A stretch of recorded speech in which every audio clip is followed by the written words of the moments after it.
तो देखिए फ्रेंड्स, आज जो पढ़ने वाले हैं वो हिस्ट्री में अगला टॉपिक में इसी में पढ़ने वाले हैं। ठीक है, मैंने इसमें पिछली क्लास में आपको उत्तर प्रदेश के इतिहास के बारे में करा दी थी, कई क्लासें 2 क्लास 3 क्लास करा दी हैं लगभग।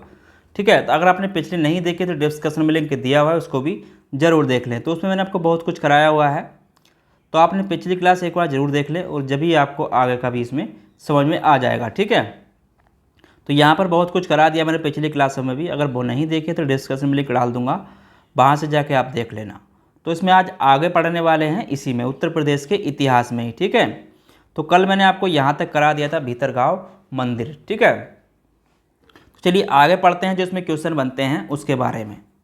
देखिए यहाँ पे जितने भी पॉइंट टू पॉइंट मैंने आपको कराए हैं, सारे मोस्ट पॉइंट हैं, उसी के आधार पर आपके क्वेश्चन पूछे जाते हैं। ठीक है, देखिए यहाँ पे अगर बात करूँ हैंसांग के जो सारनाथ थेरावाद का जो थेरावाद था,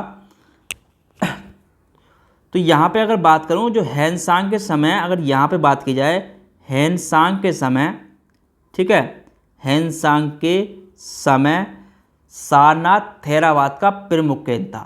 ठीक है, तो यहाँ पे अगर बात करें तो क्या था, तो सारनाथ थेरावाद का प्रमुख केंद्र था। जो सारनाथ था, अगर उसकी बात करूँ, सारनाथ थेरावाद का प्रमुख केंद्र था। ये भी क्वेश्चन में पूछ लेता है, यानी कि जो थेरावाद, यहाँ पे जो थेरवाद था उसका प्रमुख केंद्र क्या था, तो उसको भी यहाँ पर नोट कर लेना, यानी कि थेरवाद का प्रमुख केंद्र था ये। ठीक है, थेरवाद का प्रमुख केंद्र, तो इनको पॉइंट टू पॉइंट ही नोट करते चलना। ठीक है, तो इसमें आगे बात करेंगे इसी तरीके से जो आपके क्वेश्चन बनते हैं पॉइंट टू पॉइंट। ठीक है, देखिए और यहाँ पे एक चीज़ और नोट कर लेना आगे, जो सारनाथ में धमेक स्तूप है, यानी कि जो सारनाथ की अगर बात करूँ, सारनाथ में जो है आपका धमेक स्तूप। ठीक है, सारनाथ में क्या आपका धमेक स्तूप, वहाँ पर क्या आपका धमेक स्तूप है एक। ठीक है, जो धमेक स्तूप है जिसे अशोक ने 249 ईस्वी पूर्व में इसी स्थान पर बनाने का आदेश दिया था। तो यह आपका जो बनकर तैयार हुआ था 500 ईस्वी पूर्व में बनकर तैयार हुआ था। ठीक है, इसका फाहियान ने इस पर जो है विस्तृत उल्लेख किया है। ठीक है, सारनाथ धमेक स्तूप किसने आदेश दिया था बनाने का, तो अशोक ने इसे आदेश दिया था बनाने का। ठीक है, तो इसे बात करें यहाँ पर अशोक ने। ठीक है, जिसे अशोक ने, यहाँ पर अगर बात की जाए, जिसे अशोक ने क्या दिया था, आदेश दिया था बनाने के लिए। ठीक है, तो उसको भी यहाँ पर नोट कर लेना, जिसे अशोक ने आदेश दिया था। तो यहाँ पर पॉइंट टू पॉइंट है, सारे मोस्ट है, इनको नोट करते चलना। ठीक है, तो जिसे किसने आदेश किसने दिया था, यहाँ पर अगर बात करें तो अशोक ने आदेश दिया था बनाने का। किसने आदेश दिया था, सारनाथ का जो धमेक स्तूप है जिसे अशोक ने आदेश दिया था बनाने का। ठीक है, तो यहाँ पर इस चीज़ को नोट कर लेना, आदेश दिया था बनाने का, बनाने का। तो बनाने का आदेश दिया था, कब दिया था, 249 ईस्वी में। ठीक है, कब दिया था, 249 ईस्वी पूर्व में। तो इस चीज़ को भी यहाँ पर नोट कर लेना, और इसी स्थान पर बनाने का आदेश दिया था। और ये आपका जो बनकर तैयार हुआ था, अगर बात करूँ बनकर तैयार, जो बनकर तैयार हुआ था वो आपका 500 ईस्वी पूर्व में। ठीक है, 500 ईस्वी पूर्व में तैयार हुआ था। ठीक है, इसका जो उल्लेख है, अगर उसकी बात करूं तो फाहियान ने इसका विस्तृत उल्लेख किया है। ठीक है, इसका जो उल्लेख किया, अगर यहाँ पे बात करें उल्लेख, तो किसने किया है, फाहियान ने इसका विस्तृत उल्लेख किया है। ठीक है, तो फाहियान ने इसका विस्तृत उल्लेख किया है, तो इसको भी यहाँ पर नोट कर लेना। ठीक है, विस्तृत उल्लेख किया है, तो ये भी पूछ लेता है। ठीक है, तो इसको भी यहाँ पर नोट कर लेना। ठीक है, उसके बाद एक पॉइंट और नोट करना यहाँ पर, देखिए जो प्राचीन काल में जो कन्नौज था वो कान्यकुब्ज के नाम से प्रसिद्ध था। ठीक है, जो यानी कि जो कन्नौज था, अगर यहाँ पे बात करूँ कन्नौज की, जो कन्नौज था तो कन्नौज जो था आपका, तो वो कान्य कुब्ज के नाम से प्रसिद्ध था। ठीक है, कन्नौज की अगर यहाँ पे बात करूँ, कन्नौज, तो कन्नौज जो था तो वो कान्य कुब्ज के नाम से प्रसिद्ध था। ठीक है, प्राचीन काल में। तो यहाँ पर इसको नोट कर लेना, प्राचीन कन्नौज प्राचीन काल में कान्य कुब्ज के नाम से प्रसिद्ध था। ठीक है, काय के नाम से प्रसिद्ध था, कान्य कुब्ज। तो यहाँ पर इसको भी नोट कर लेना। ठीक है, कुब्ज के नाम से प्रसिद्ध। ठीक है, तो इससे ये प्रसिद्ध था। उसके बाद एक चीज़ और नोट करना, जो देखिए हर्ष ने थानेश्वर की जगह कन्नौज को अपनी राजधानी बनाया था। ठीक है, हर्ष ने, यहाँ पे अगर बात करूँ तो हर्ष ने थानेश्वर की जगह कन्नौज को राजधानी बनाया था। ठीक है, थानेश्वर की जगह किसे बनाया था, थानेश्वर की जगह कन्नौज को राजधानी बनाया। किसे बनाया, कन्नौज को। तो ये भी पूछ लेता है, इसको भी यहाँ पर नोट करें। ठीक है, कन्नौज को राजधानी बनाया। तो इनको नोट करते चलना पॉइंट टू पॉइंट। ठीक है, और हर्षवर्धन की यहाँ पे अगर बात करूँ, हर्षवर्धन के काल में कन्नौज समृद्धि के कारण महोदयसिरी और महोदय नगर कहलाता था। अगर यहाँ पे बात करूँ आगे, हर्षवर्धन काल में, ठीक है, हर्षवर्धन काल में कन्नौज जो था आपका, कन्नौज समृद्धि के कारण जो कहलाया महोदयसिरी तथा महोदय नगर कहलाता था। ठीक है, क्या कहलाता था, अगर इसकी बात करूं तो आपका महोदयसिरी या आपका महोदय नगर। ठीक है, महोदय नगर कहलाता था। तो इस चीज़ को भी यहाँ पर नोट कर लेना, महोदय नगर कहलाता था। ठीक है, तो इसको भी यहाँ पर नोट कर लेना। उसके बाद एक चीज़ और नोट करना यहाँ पर कन्नौज के बारे में, कन्नौज पर आधिपत्य के लिए गुर्जर प्रतिहार और पाल राष्ट्रकूट त्रिकोणीय संघर्ष हुआ था। ठीक है, तो इसको भी यहाँ पर नोट कर लेना। एक चीज़ कन्नौज के बारे में यहाँ पर नोट कर लेना, कन्नौज पर आधिपत्य के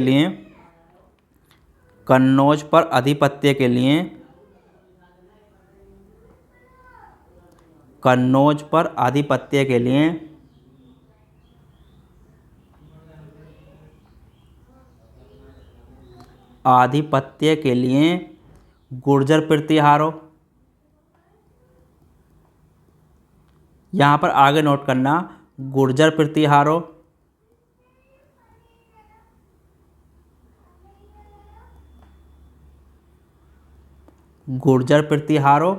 और आपका पाल एवं राष्ट्रकूट। ठीक है, पाल एवं राष्ट्रकूट। तो पाल एवं राष्ट्रकूट के मध्य त्रिकोणीय संघर्ष हुआ था। ठीक है, राष्ट्रकूट के मध्य त्रिकोणीय संघर्ष। ठीक है, के मध्य क्या हुआ था आपका, त्रिकोणीय संघर्ष हुआ था। तो इस चीज़ को भी यहाँ पर नोट करना, त्रिकोणीय संघर्ष हुआ था। ठीक है, तो इसको भी यहाँ नोट कर लेना। इसमें आगे क्या हुआ, अंतिम में विजय गुर्जर प्रतिहारों को मिली। ठीक है, विजय जो मिली, अगर विजय की बात करूं तो यहाँ पे विजय जो मिली गुर्जर प्रतिहारों को। ठीक है, विजय किसे मिली, गुर्जर प्रतिहारों को। तो गुर्जर प्रतिहारों को विजय मिली इसमें। ठीक है, तो इसको भी यहाँ पर नोट कर लेना। और उसके बाद यहाँ पे एक चीज़ और नोट करना कन्नौज पर ही, तो कन्नौज पर सर्वाधिक समय तक गुर्जर प्रतिहारों ने शासन किया। ठीक है, तो यहाँ पर अगर बात करूँ कन्नौज की, तो कन्नौज पर सर्वाधिक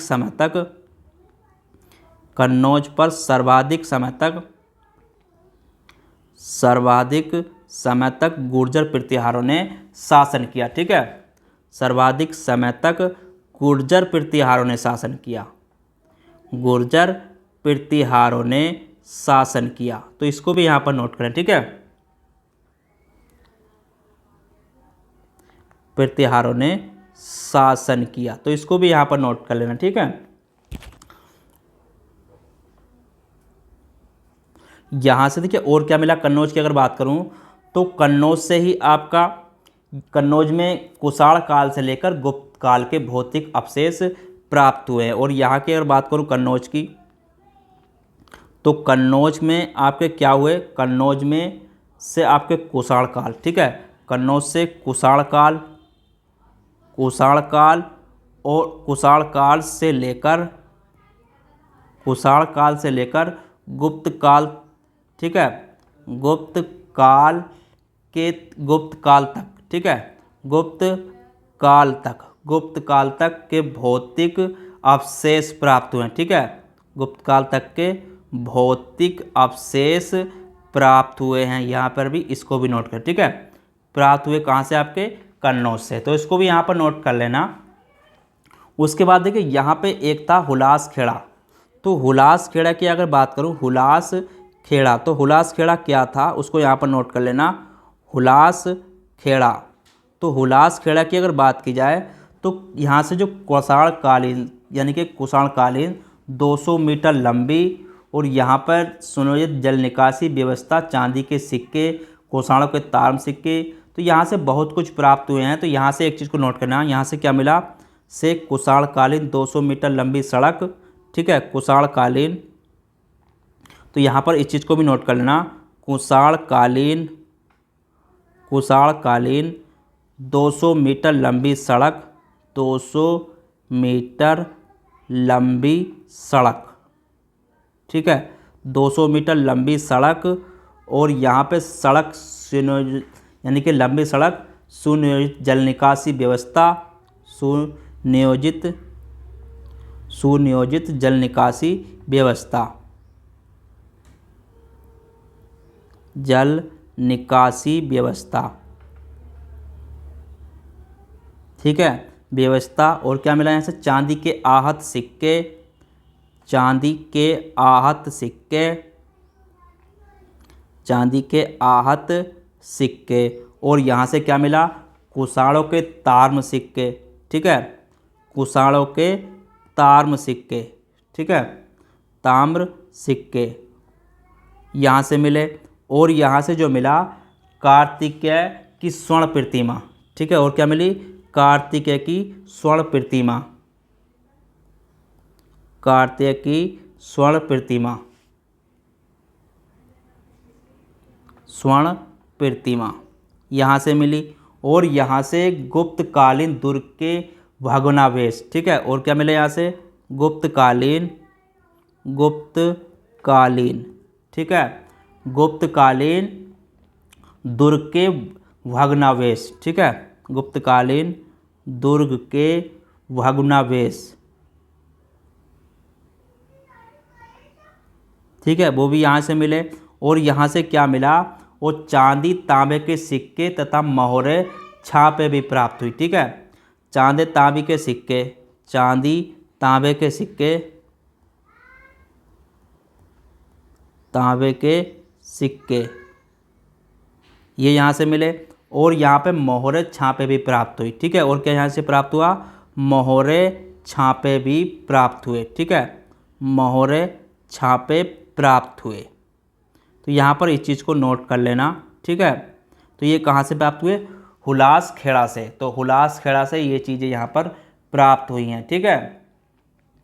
तो इस चीज़ों को भी नोट करते चलना, ये भी आपके एग्जाम्स में पूछ लेता है। चलिए उसके बाद आगे एक पॉइंट डालना, वो डालना यहाँ पर देखिए, तो यहाँ पे डालना बांस खेड़ा, यहाँ पे डालना बांस खेड़ा। तो बांस खेड़ा से जो प्राप्त हुए हैं वो क्या क्या हुआ, देखिए बांस खेड़ा से जो प्राप्त हुए हैं उसकी अगर यहाँ पे बात की जाए, बांस खेड़ा से तो हर्षवर्धन के 628 का ताम्र दानपात्र लेख शाहजहाँपुर के बांस खेड़ा से प्राप्त हुआ, ठीक है। तो यहाँ पर इस चीज़ को नोट कर लेना, यहाँ जो प्राप्त हुआ हर्षवर्धन का, यानी कि हर्षवर्धन का 628 ईस्वी का ताम्र दानपत्र, ठीक है, का ताम्र दानपत्र, ठीक है। तो ताम्र दानपत्र प्राप्त हुआ, दानपत्र लेख, ठीक है। तान दामपत्र लेक कहाँ से, ये कहाँ पड़ता है बांसखेड़ा, तो आपका ये पड़ता है शाहजहाँपुर में, ठीक है। कहाँ पड़ता है आपका, शाहजहाँपुर में, ठीक है। तो बांसखेड़ा कहाँ आपका, शाहजहाँपुर से प्राप्त हुए, ठीक है। तो इस चीज़ को भी यहाँ पर नोट कर लेना। देखिए इसमें क्या है, और इसमें जो है आपका, अगर इसकी बात करूँ तो इसमें हर्ष की वंशावली, ठीक है। इसमें क्या है, हर्ष की वंशावली, तो इसमें जो है आपकी हर्ष की वंशावली, ठीक है। हर्ष की वंशावली और प्रशासनिक संरचना, और आपकी क्या है, प्रशासनिक संरचना, तो इसको भी यहाँ पर नोट करते चलना। प्रशासनिक संरचना, प्रशासनिक संरचना और आपकी सैनिक अभियानों का उल्लेख है, ठीक है। इसमें क्या आपका, सैनिक अभियानों का उल्लेख है। तो बस इसको यहाँ पर भी नोट कर लेना, अभियानों का उल्लेख है। तो किसमें, आपके बांसखाड़ा का जो ताम्र दानपत्र प्राप्त हुआ है आपके शाहजहाँपुर से, ठीक है।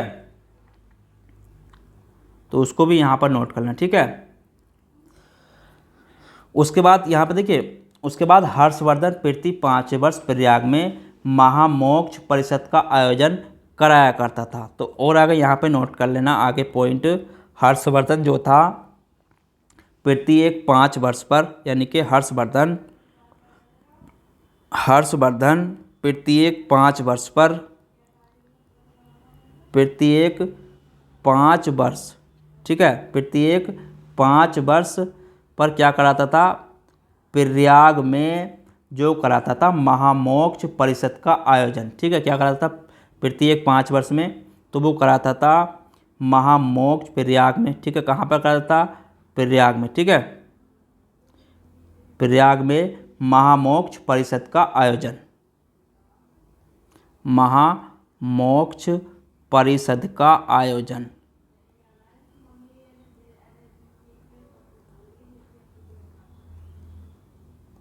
ठीक है, परिषद का आयोजन कराता था। तो इस चीज़ को भी यहाँ पर नोट कर लेना। उसके बाद एक चीज़ नोट कर, देखिए तो यहाँ पर एक चीज़ नोट करना, श्रावस्ती जो थी 3 प्रमुख व्यापारिक मार्गों, ठीक है, जो केंद्र था उसको भी यहाँ पर नोट करेंगे। श्रावस्ती जो थी यहाँ पर, श्रावस्ती, तो यहाँ पर अगर बात करूँ श्रावस्ती की, तो 3 प्रमुख व्यापारिक मार्गों, ठीक है। श्रावस्ती 3 प्रमुख व्यापारिक मार्गों, 3 प्रमुख व्यापारिक मार्गों,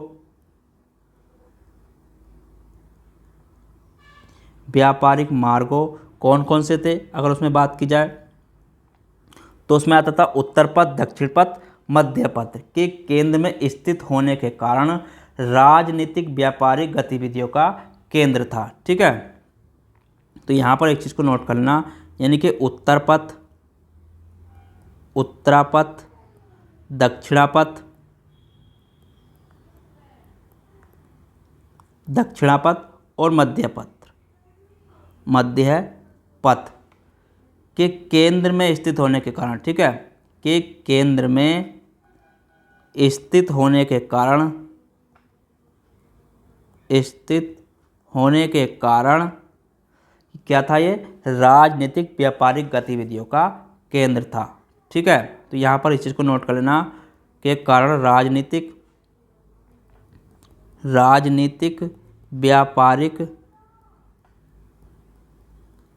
व्यापारिक गतिविधियों का केंद्र था, ठीक है, गतिविधियों का केंद्र था। तो इस चीज़ को भी नोट कर लेना, ठीक है। तो ये भी पूछ लेता है कि राजनीतिक गतिविधियों का बिंदु केंद्र कौन सा था, ठीक है। तो इसको भी यहाँ पर नोट कर लेना। उसके बाद एक पॉइंट यहाँ पर नोट करना, देखिए तो यहाँ पर एक चीज़ पॉइंट और नोट करना, जो बौद्ध के मतानुसार संकिसा में भगवान बुद्ध इंद्र ब्रह्मा के साथ स्वर्ग से धरती पर अवतरित हुए हैं, ठीक है। तो बौद्ध मतानुसार की यहाँ पे अगर बात करें, बौद्ध मतानुसार, ठीक है, बौद्ध मतानुसार, बौद्ध के जो मत हैं उसके अनुसार यहाँ पे बात की जाए तो संकिसा में, बौद्ध मतानुसार संकिसा में, ठीक है, संकिसा में भगवान बुद्ध तो भगवान बुद्ध इंद्र व ब्रह्मा के साथ, ठीक है, भगवान बुद्ध इंद्र व ब्रह्मा के साथ, इंद्र व ब्रह्मा के साथ, ब्रह्मा के साथ, ठीक है, स्वर्ग से धरती पर, स्वर्ग से धरती पर, ठीक है, स्वर्ग से धरती पर अवतरित हुए हैं। तो ये भी क्वेश्चन पूछ लेता है, इस चीज़ को भी यहाँ पर नोट करना, ठीक है, अवतरित हुए थे, तो यहाँ पर इस चीज़ को भी नोट कर लेना, ठीक है। तो ये भी क्वेश्चन में पूछ लेता है, इसलिए यहाँ पर इसको पॉइंट को भी नोट कर लेना, ठीक है। चलिए आगे इसमें बात करेंगे। देखिए यहाँ पे जितने भी पॉइंट टू पॉइंट मैंने अभी तक कराए हैं सारे मोस्ट हैं। यहाँ पर आगे नोट करना मध्यकाल, उसके बाद यहाँ पे नोट करना आगे मध्यकाल। तो मध्यकाल में क्या क्या हिस्ट्री रही है उसके बारे में भी इसमें हम आगे पढ़ने वाले हैं, ठीक है। देखिए जितना भी हिस्ट्री का पोर्शन है ये सारा मोस्ट है, जितने भी क्वेश्चन बनेंगे सारे इसमें मैं करा दूंगा। आपका यूपी जीके से कुछ भी नहीं बचेगा, जितना भी मैं कराऊंगा सारा मैंने आपको पिछली क्लास में भी कराया है, तो इसमें कुछ भी नहीं बचेगा आपका यूपी जीके से, ठीक है, इस बात से आप बेफ कर रहे हैं। देखिए यहाँ पे अगर बात करें जो 831 में क्या हुआ था, 831 ईस्वी में महोबा में नन्नुक ने चंदेल वंश की स्थापना करी थी, ठीक है। तो यहाँ पे अगर बात करें चंदेल वंश की स्थापना की, तो अगर बात आती है यहाँ पर चंदेल वंश की स्थापना की, तो चंदेल वंश की स्थापना अगर बात करें यहाँ पे चंदेल वंश की स्थापना, तो चंदेल वंश की जो स्थापना हुई थी वो 831 ईस्वी, ठीक है, 831 ईस्वी में कहाँ पर हुई थी, महोबा में नन्नुक ने, ठीक है, किसने करी थी, 831 में महोबा में नन्नुक ने, महोबा में नन्नुक ने,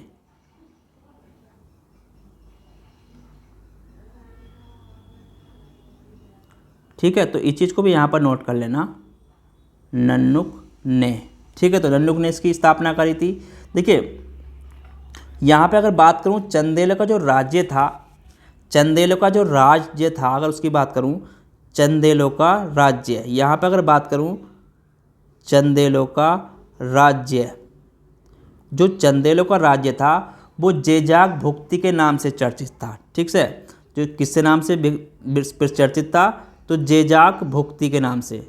तो चंदेलों का राज्य जेजाक भुक्ति के नाम से, जेजाक भुक्ति के नाम से प्रसिद्ध था, ठीक है, जेजाक भुक्ति के नाम से चर्चित था, नाम से क्या था, चर्चित था, ठीक है। तो इस चीज़ को भी यहाँ पर नोट कर लेना।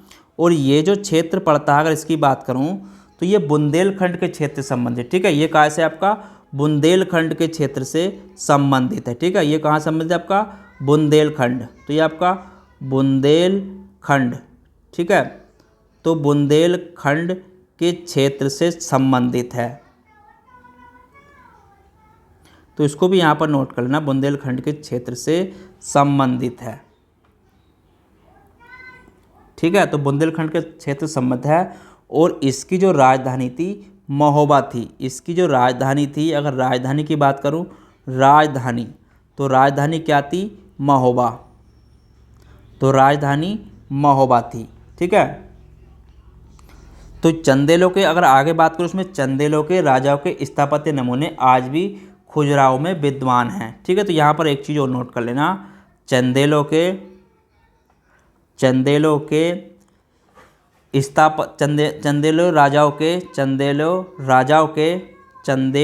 के, ठीक है, चंदेल राजाओं के स्थापत्य के नमूने, जो स्थापत्य के नमूने हैं आज भी खुजराहो में स्थित हैं, ठीक है, आज भी कहाँ पर स्थित हैं आपकी खुजराहो में, तो इसको भी यहाँ पर नोट करें, ठीक है, खुजराहो में स्थित है यानी कि विद्यमान है, तो इसको भी यहाँ पर नोट कर लेना, ठीक है। तो ये भी पूछ लेता है। उसके बाद देखिए यहाँ पे उसके बाद क्या हुआ, यानी कि 1018 और 1019 ईस्वी, 1018-19 ईस्वी में महमूद गजनवी ने कन्नौज पर आक्रमण कर गुर्जर प्रतिहारों को पराजित किया था। ठीक है, यहाँ पर क्या कहता, ईस्वी में महमूद गजनवी ने, ठीक है, महमूद गजनवी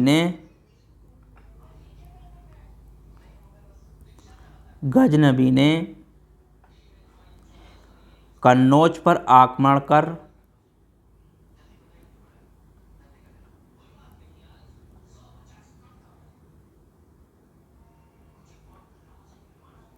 आक्रमण करके गुर्जर प्रतिहारों को पराजित किया था। ठीक है, क्या किया था, गुर्जर प्रतिहारों को पराजित किया था। ठीक है, गुर्जर प्रतिहारों को पराजित किया। तो इसको भी यहाँ पर नोट कर लेना, ये भी आपका क्वेश्चन में पूछ लेता है। ठीक है, पराजित किया।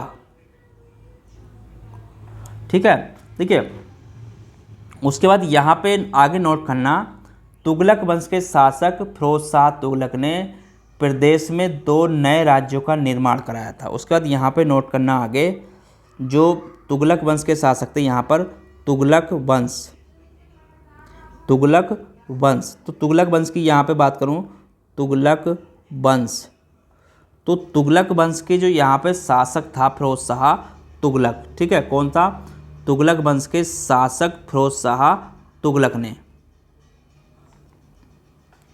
फिरोज शाह तुगलक ने, ठीक है, फिरोज शाह तुगलक ने यानी कि प्रदेश में 2 नए नगरों का फिरोजाबाद देखिए यहाँ पर निर्माण कराया। ठीक है, तो यहाँ पर तुगलक ने क्या कराया, प्रदेश में 2 नए नगरों का निर्माण कराया। ठीक है, प्रदेश में 2 नए नगरों का निर्माण कराया, 2 नए नगरों का निर्माण। तो निर्माण कराया कौन कौन से थे, तो उसमें जो एक था वो था आपका फिरोजाबाद। ठीक है, क्या था आपका, फिरोजाबाद, और दूसरा था आपका जौनपुर। ठीक है, फिरोजाबाद और जौनपुर का इसने निर्माण कराया। ठीक है, देखिए यहाँ पे अगर बात करूँ तो जो फिरोजाबाद का निर्माण था, ये जो कराया फिरोज निर्माण, तो ये फिरोज शाह तुगलक के द्वारा अपने भाई सुल्तान मोहम्मद बिन तुगलक की स्मृति में, यानी कि जो यहाँ पे अगर बात करूँ तो जौनपुर का जो निर्माण कराया था, जौनपुर का निर्माण की अगर यहाँ पे बात करूँ, एक चीज़ नोट करना है यहाँ पर, जौनपुर का निर्माण, तो यहाँ पर अगर बात करूँ जौनपुर के निर्माण की, तो ये फिरोज शाह तुगलक ने अपने भाई सुल्तान मोहम्मद बिन तुगलक जोना खां की स्मृति में कराया था। ठीक है, तो ये फिरोज शाह तुगलक ने जो कराया अपने भाई व सुल्तान मोहम्मद बिन तुगलक, ठीक है, अपने भाई व सुल्तान मोहम्मद बिन तुगलक, मोहम्मद बिन तुगलक, कौन था वो आपका, जोना खां, तो जोना खां जो था उसकी स्मृति में कराया था। ठीक है, उसकी याद में, तो याद में इसका निर्माण कराया था। इस चीज़ को भी यहाँ पर नोट कर लेना, ये भी आपका पूछ लेता है। ठीक है, चलिए उसके बाद यहाँ पे आगे एक पॉइंट और नोट करना, देखिए उसके बाद आगे नोट करना यहाँ पर 1394 ईस्वी में मलिक सरोवर ख्वाजा ने पूर्वी उत्तर प्रदेश में यानी कि सरकी साम्राज्य की स्थापना करी थी। ठीक है, ये क्या हुआ था यहाँ पर, मलिक सरवर ख्वाजा जहाँ ने, ठीक है, मलिक सरवर ख्वाजा जहाँ, तो इसने क्या किया था, पूर्वी उत्तर प्रदेश में, ठीक है, ने पूर्वी उत्तर प्रदेश में यानी कि पूर्वी उत्तर प्रदेश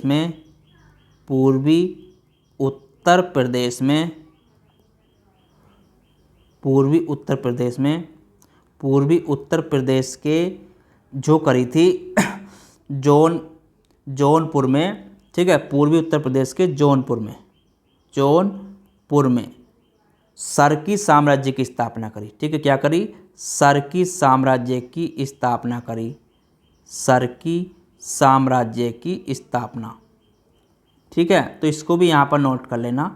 ठीक है, स्थापना, तो यहाँ पर इसको नोट कर लेना।